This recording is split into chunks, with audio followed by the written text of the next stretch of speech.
Hola, ¿qué tal? Me da mucho gusto saludarles y poder compartir y abrir juntos y estudiar juntos la palabra de Dios.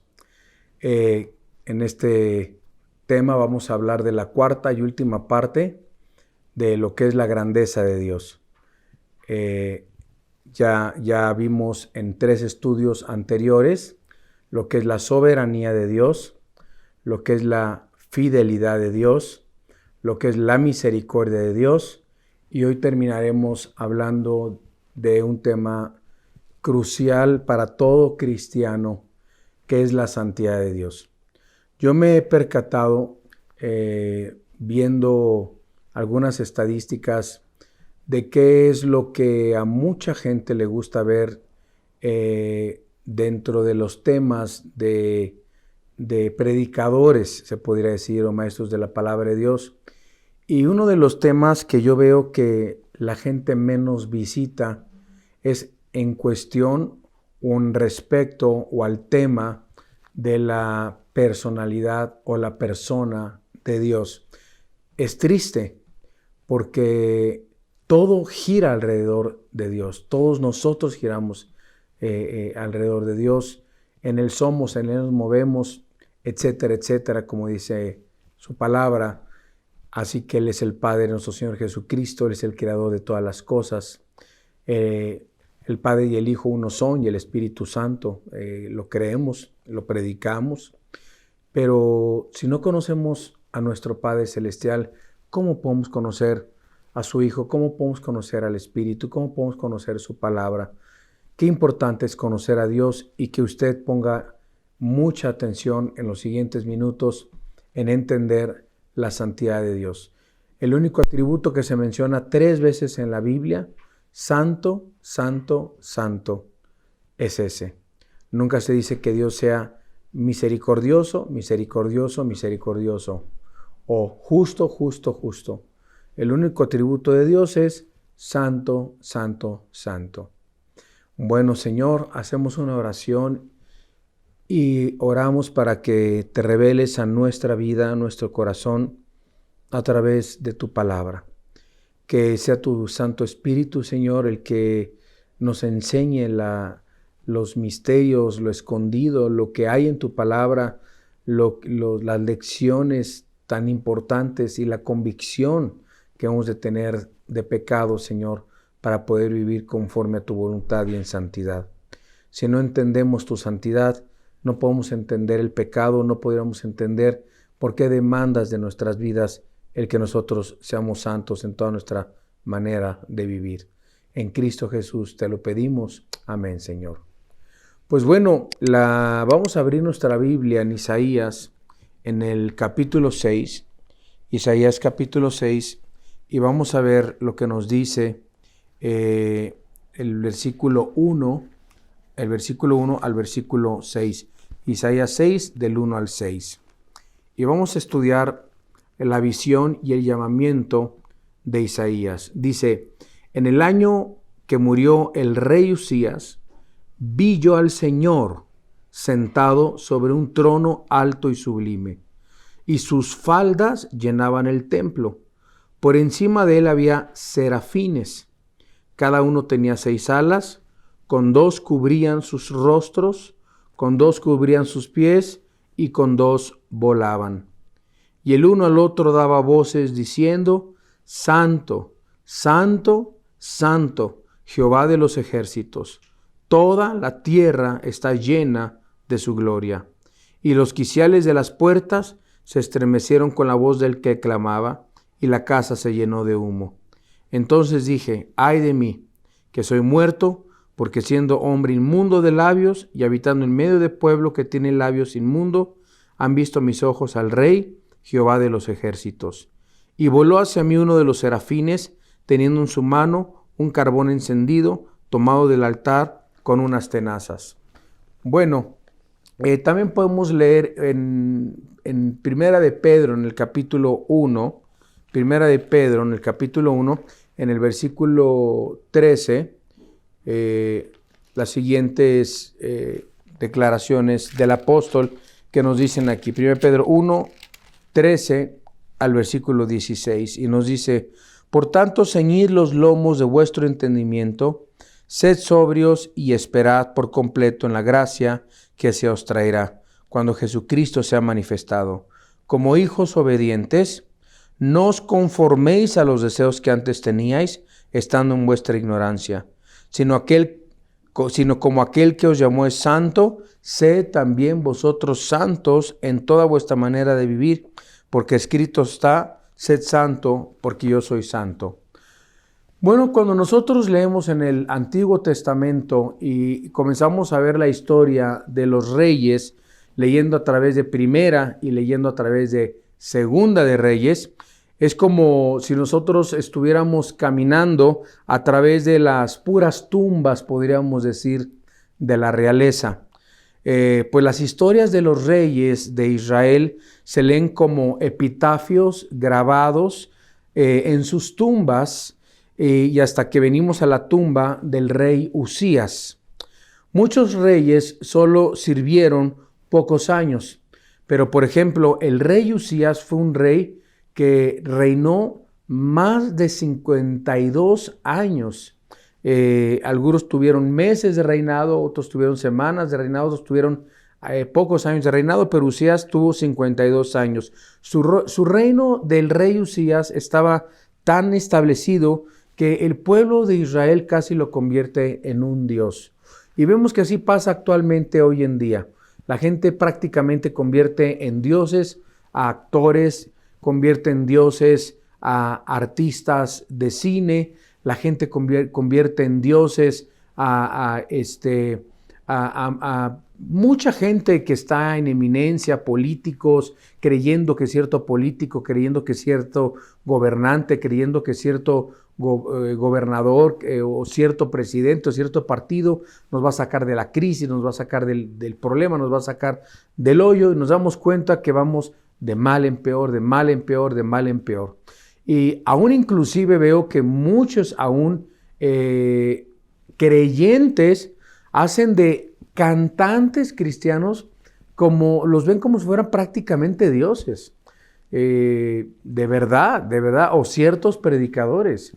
Yo veo gente que dice: yo soy muy seguidor de tal predicador o de fulano de tal, y a mí me encanta y yo oigo todo el tiempo tal música de tal cantante y para mí es lo máximo, y siempre dicen como dice tal predicador y nunca dicen la Biblia dice, la palabra de Dios dice, y no toman en cuenta y no se dan cuenta que la Biblia es nuestra máxima autoridad, que somos seguidores de Cristo, no seguidores de ningún hombre. No somos hay hombres que Dios pone como pastores y como maestros, yo lo tengo bien claro, pero nuestro fundamento son los apóstoles edificados sobre la roca que es Cristo Jesús, y esto nunca debemos nosotros olvidarnos. Así que vemos nosotros que la gente también nos enseña que el único trono estable del universo le pertenece a Dios. Fuera del trono de Dios, ¿quién puede ser más grande que Dios? ¿Quién puede gobernar mejor que Dios? ¿A quién le pertenece toda la gloria y toda la honra? Y tal vez esta fue la razón que, si regresamos a Isaías capítulo 6, podemos nosotros ver cómo el profeta Isaías, al ver el trono de Dios, al ver la grandeza de Dios, el trono de Usías se quedó chiquitito. Cualquier trono se queda chiquitito, cualquier artista se queda chiquito, cualquier imperio se queda chiquitito, cualquier reinado se queda chiquitito. Y es por eso que dice, en el año que murió el rey Usías, en el capítulo 6, versículo 1 de Isaías, dice: vi yo al Señor sentado sobre un trono alto, dice, y sublime, y sus faldas llenaban el templo. Así que cuando Isaías vio a Dios, exclamó inmediatamente ante su poderosa santidad. En el versículo 5, al estar en la presencia de Dios, en el santuario de Dios, dice Isaías: entonces dije, ay de mí, que soy muerto, porque siendo hombre inmundo de labios y habitando en medio de pueblo que tiene labios inmundos, han visto mis ojos al Rey, Jehová de los ejércitos. Bueno, vamos entonces, en primer lugar, a comprender qué es la santidad de Dios. ¿Qué es la santidad de Dios? Vemos la visión que tiene Isaías, ahora vamos a comprender la santidad de Dios. Tanto en la palabra santidad en el hebreo y en el griego, la palabra hebrea kadesh, como la palabra griega agios, son usadas para mencionar la santidad que tiene una interpretación y significado que es separación. Cuando la Biblia menciona algo como santo, significa estar separado. Cuando la Biblia dice que nosotros somos santos, eso significa que estamos separados del mundo para el servicio de Dios. Yo antes era pecador, practicaba el pecado, sigo siendo pecador, pero ahora comprado por la sangre de Cristo, cuando yo me convierto a Cristo, me arrepiento de mis pecados, recibo a Cristo en mi corazón, me convierto, dice la Biblia siempre llama, y Pablo, y Pedro, y Juan, y todos los apóstoles, siempre se referían a los santos que están en Roma, a los santos que están en Jerusalén, etc. Los santos no eran estatuas, no eran personas canonizadas, eran personas que en vida eran llamadas santos. Como creyente tú y yo en Cristo Jesús, como nacidos de nuevo, somos santos, estamos en el mundo y Dios nos saca del mundo y nos aparta para su servicio. Entonces, santo significa separado, dedicado o consagrado. Por eso tú eres un santo, yo soy un santo, si Cristo reina y vive en tu corazón, porque estás dedicado y estamos consagrados a Dios. No lo olvides, somos personas dedicadas y consagradas al Señor. Por ejemplo, algún mueble en el Antiguo Testamento podía estar dedicado o usado o separado para el uso del santuario.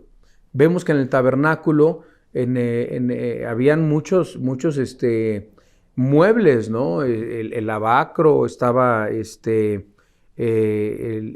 altar de bronce, estaba el candelabro, estaba el menorá, como lo conocemos, estaba la mesa de los panes de la proposición. En fin, todos esos objetos fueron dedicados, consagrados al servicio del Señor. Así que en relación a la conducta y en relación a la santidad, significa que una persona está separado de todo lo que es pecaminoso y todo lo que es impuro y todo lo que es imperfecto. Ahora, esta es precisamente la principal característica del Dios de la Biblia. Dios está totalmente separado del pecado, libre de toda contaminación. Él no tiene ninguna imperfección, no tiene mancha y no tiene arruga. Aun cuando Dios nos ofrece su perdón a cada uno de nosotros, aun cuando Dios nos ofrece su perdón, nosotros nunca podríamos experimentar una santidad completa de la ausencia del pecado en esta vida por causa de que la Biblia dice que nosotros seguimos teniendo una naturaleza pecaminosa. Aunque Dios nos manda a ser santos, ¿por qué nos manda a ser santos?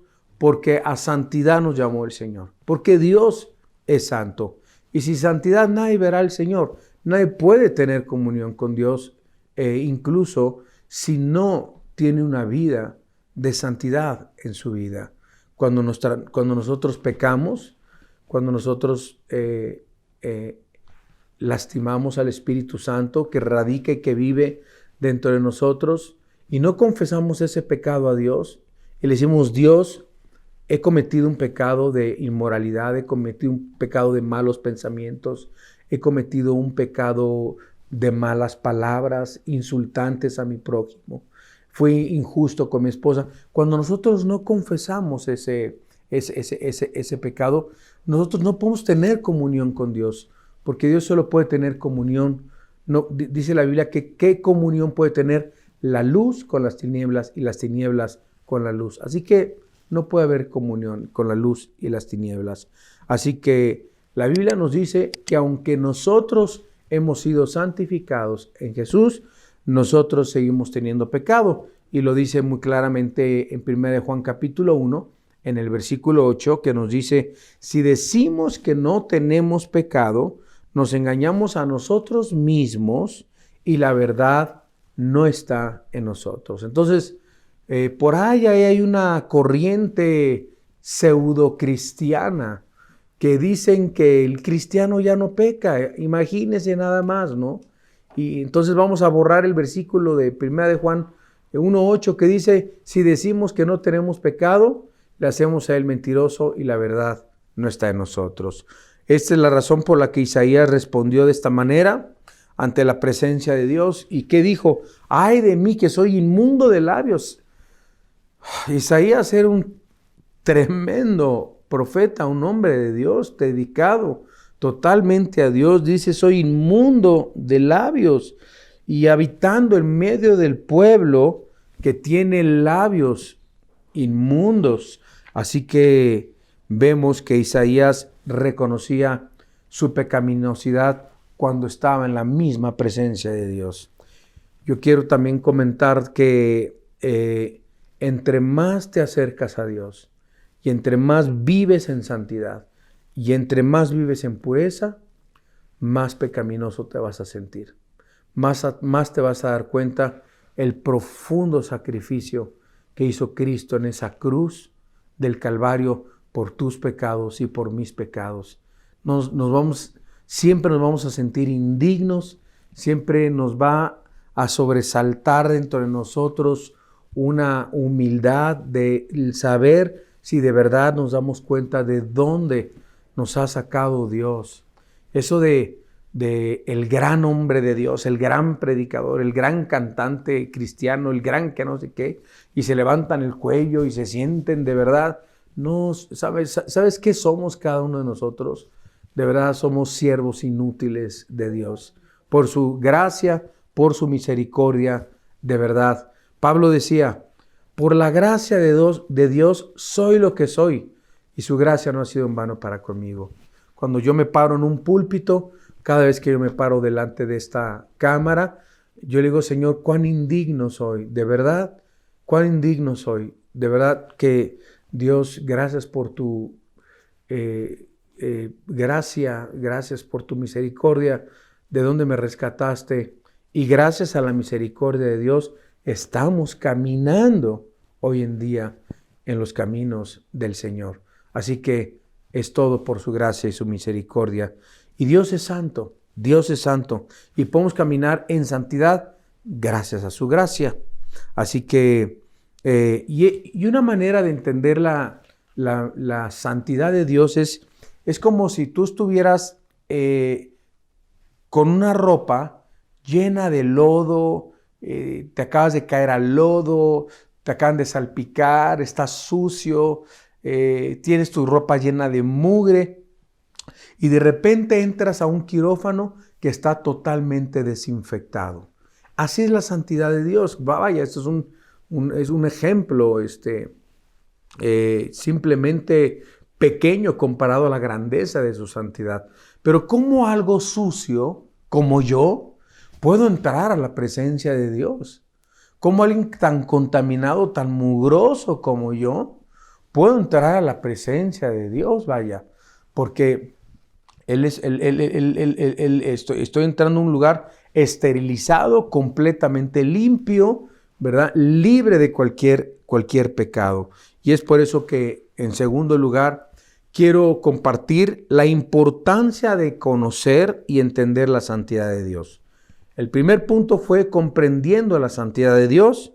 Ahora vamos a ver en segundo lugar la importancia de conocer y entender la santidad de Dios.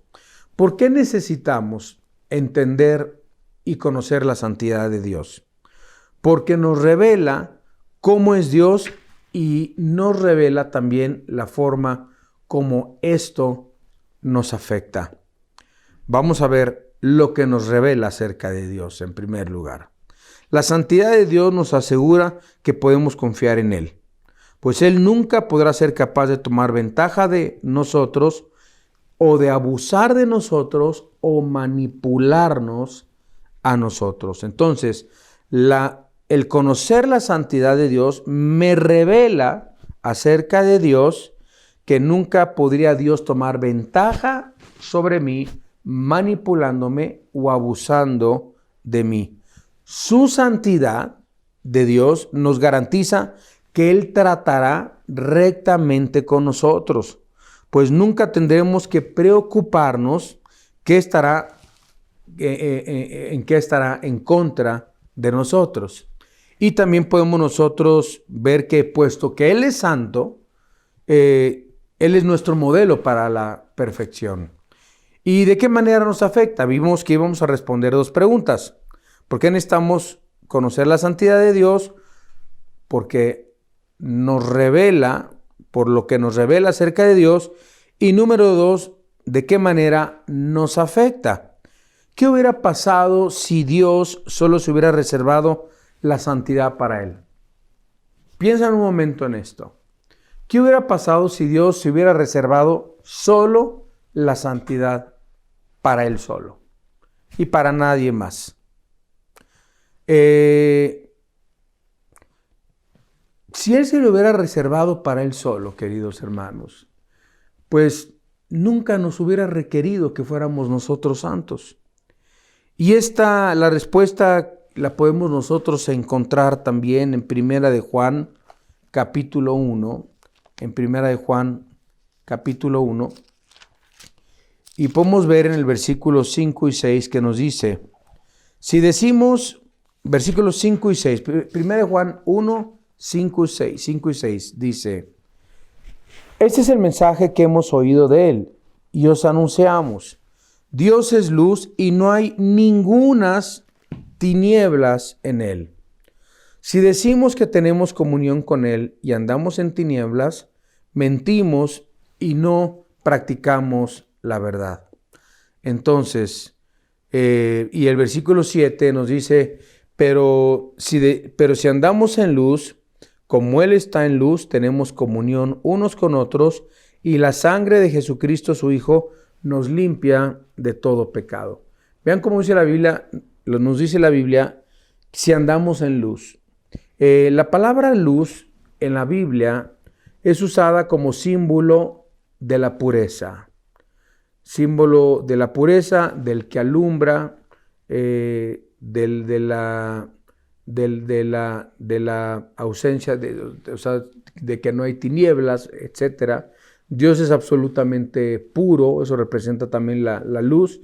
No hay sombra ni variación en Dios, en su persona, en su carácter, etc. Entonces, es imposible que la luz coexista con las tinieblas, como también es imposible que la santidad cohabite con el pecado. La Biblia nos dice en Juan 1:5, y la luz vino a los hombres, y los hombres amaron más las tinieblas que la luz, porque sus obras eran malas. Y vamos a ver, número 3, finalmente, algunos ejemplos de la Biblia.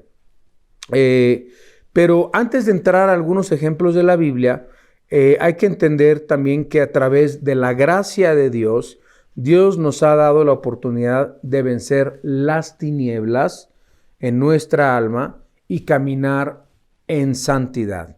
En Juan 1:7 ya lo vimos, dice, pero si andamos en luz, como Él está en luz, tenemos comunión unos con otros.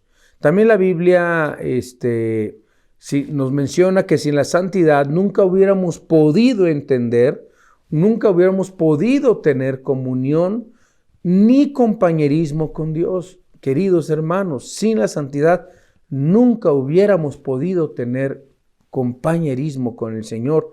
Por eso Él no se reservó la santidad para Él solo. Él nos comparte y nos pide la santidad en la persona de Jesucristo, morando entre nosotros, con el fin que nosotros podamos también tener comunión con el Padre. En Hebreos 12, 4 nos dice que tampoco jamás hubiéramos podido ver al Señor a través de su palabra, en Hebreos 12:14, que nos dice, seguid la paz con todos y la santidad, sin la cual nadie verá al Señor. Y veamos el 3, el último lugar, y vamos a ver algunos ejemplos de la Biblia. La santidad siempre nos sugiere separación, ya lo vimos. Siempre sugiere separación. En el área moral significa separación, por ejemplo, de la inmoralidad, ¿sí? Apártate de los pecados sexuales. Por favor, no permitas en tu vida caer en pecados sexuales. Al igual que el agua y el aceite, la inmoralidad y la santidad no se juntan. Tú no puedes vivir en santidad, no puedes vivir en comunión con Dios, siendo adicto a la pornografía, viendo inmoralidad, viendo a las mujeres con otros ojos y con todos esos pecados, homosexualidad y pecados de mentira, pecados de prostitución, pecados de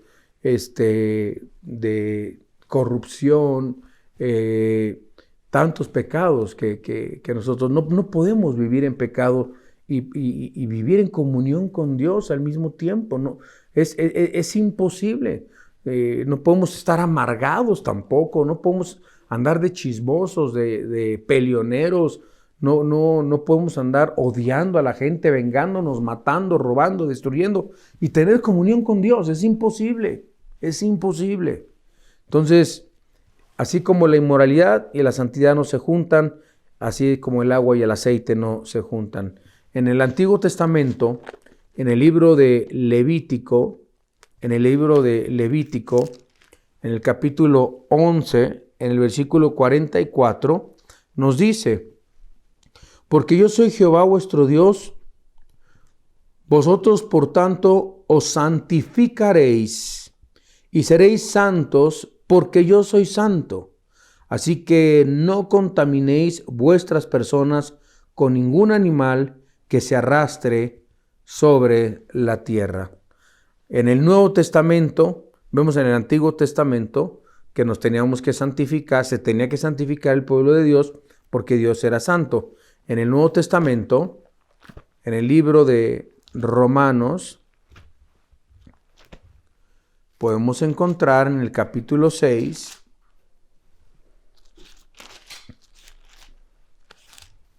en el versículo 12 y 13. Romanos 6, 12 y 13. Dice, no reine, pues, el pecado en vuestro cuerpo mortal, de modo que lo obedezcáis en sus concupiscencias, ni tampoco presentéis vuestros miembros, ojos, orejas, manos, al pecado como instrumentos de iniquidad, sino presentaos vosotros mismos a Dios como vivos de entre los muertos y vuestros miembros a Dios como instrumentos de justicia. Entonces vean que la santidad también involucra presentar mis manos, mis ojos, mi boca, mi nariz, mis pies, mis piernas, mi sexualidad. Presenta tus miembros a Dios, dice la palabra de Dios, no como instrumentos de iniquidad, sino como instrumentos de justicia. No reine el pecado en vuestro cuerpo mortal, de modo que lo obedezcáis en sus deseos y pasiones bajas. Y es lo que ha pasado a la humanidad, que ha descendido a las pasiones más bajas. Como el otro día estábamos viendo una marcha de feministas que estaban con letreros diciendo, ni Dios, ni el gobierno, ni nadie nos va a decir qué hacer con nuestro cuerpo. Eso ya es una anarquía, es una rebelión abierta, total, contra los principios de Dios, con aquel que les dio la vida. Imagínense si todos pensaran como estas mujeres que marchan diciendo que ellas tienen derechos sobre su cuerpo y que ellas pueden y que pueden decidir matar a sus hijos en su vientre, pues se acabaría la humanidad. No existiría la humanidad hoy en día. Gracias a Dios que todavía habemos muchas gentes que tenemos el temor, la conciencia de Dios en nuestra vida y sabemos que en el vientre Dios nos formó, dice su palabra, me embrionaron tus ojos, aleluya, antes de que naciesen los montes y los valles y el mundo, ahí estabas tú, estaba ahí yo con el Señor, dice su palabra, Él me conoció desde antes de la fundación del mundo. Cada persona que está en el vientre de una madre debe tener la oportunidad en este mundo de vivir, aunque sea una persona no querida por su madre, lo puede dar en adopción, lo puede dar a una familia que lo ame, que lo quiera, que lo cuide, pero no podemos tener nosotros y creernos y ponernos como dioses y matar 5 millones de abortos cada año en el mundo, queridos hermanos, y nos andamos quejando que por pandemia se han muerto no sé cuántos cientos de miles o menos de 1 millón o no sé cuántos, más de 5 millones de niños asesinados al año. Sin el poder que Cristo nos da, ninguna resolución que tomáramos para vencer el pecado nos podría vencer. Nuestro cuerpo, dice la Biblia, es templo del Espíritu Santo. En 1 Corintios, en el capítulo 6, en el versículo 19, 1 Corintios capítulo 6, versículo 19 nos dice, y el versículo 20, dice, ¿o ignoráis que vuestro cuerpo es templo del Espíritu Santo, el cual está en vosotros, el cual tenéis de Dios y que no sois vuestros? Porque habéis sido comprados por precio. Glorificad pues a Dios en vuestro cuerpo. Fíjense, que Dios se pueda glorificar en nuestro cuerpo y en vuestro espíritu, los cuales son de Dios. Así que en Primera de Tesalonicenses también nos dice la palabra, un gran revelador versículo que dice en el capítulo 4 de Primera de Tesalonicenses, versículo 3, y nos dice, Primera de Tesalonicenses 4:3, pues la voluntad de Dios es vuestra santificación. A ver, muchos dicen, ay, quiero saber la voluntad de Dios. Pues ahí está. La voluntad de Dios es vuestra santificación. Que te apartes de los pecados sexuales, de la fornicación. Fíjate, qué importante es apartarse de los pecados sexuales. Bueno, entonces, vamos a seguir leyendo. Dice, que cada uno de vosotros sepa tener a su propia esposa en santidad y honor, no en pasión de concupiscencia, como los gentiles que no conocen a Dios, que ninguno agravie ni engañe en nada a su hermano, porque el Señor es vengador de todo esto, como ya os hemos dicho y testificado. Pues no nos ha llamado Dios a inmundicia, sino a santificación. Y número 4, resumamos a la luz de lo que hemos ya visto, son necesarias 3 cosas. Son necesarias 3 cosas, vas a necesitar apuntarlas. Son necesarias 3 cosas para permanecer delante de Dios sin tener nada de qué avergonzarnos. Vamos a ver estas 3 cosas en 4 versículos en 1 de Pedro capítulo 1. 1 de Pedro capítulo 1.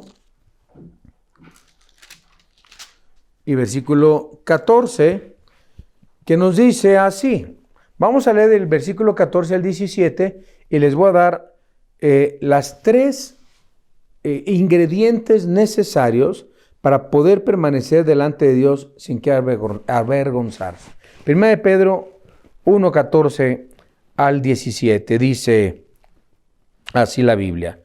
Como hijos obedientes, no os conforméis a los deseos que antes teníais, estando en vuestra ignorancia, sino como aquel que os llamó es santo, sed también vosotros santos en toda vuestra manera de vivir, porque escrito está, sed santos, porque yo soy santo.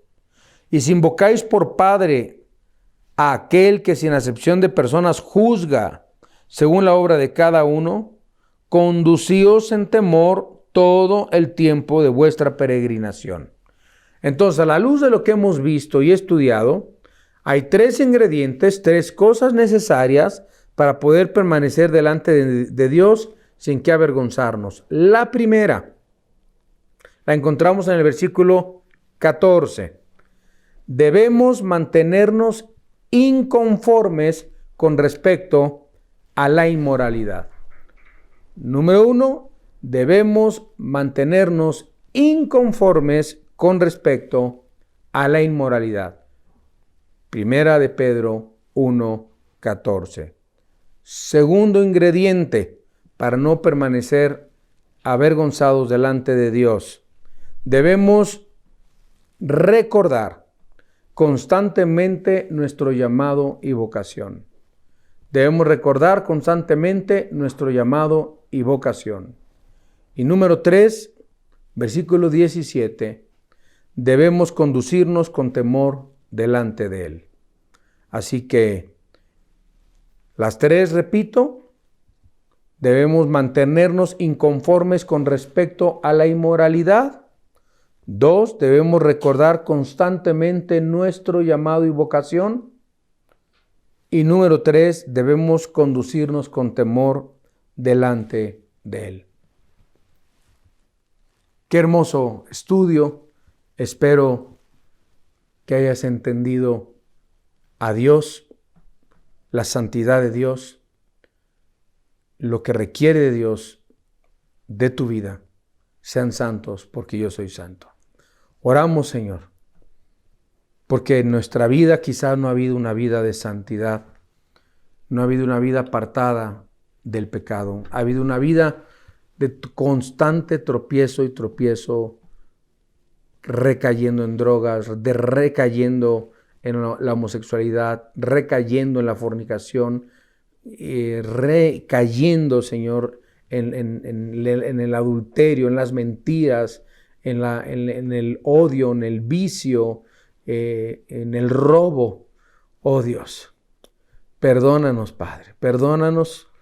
Y así dile, oh Dios, perdóname, porque para tener comunión contigo necesito tener una vida pura, necesito tener una vida apartada del pecado, necesito entender que tú odias el pecado, que tú amas la santidad, tú aborreces el pecado y que por eso enviaste a tu Hijo en una cruz a morir por nuestros pecados, para que nosotros podamos ser salvos a través de Cristo.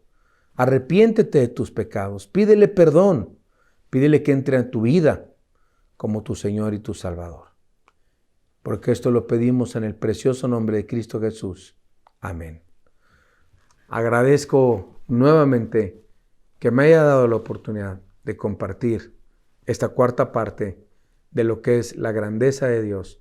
No se pierda las primeras 3 partes acerca de su soberanía, su fidelidad y su misericordia. Gracias, que Dios te bendiga y tengan paz.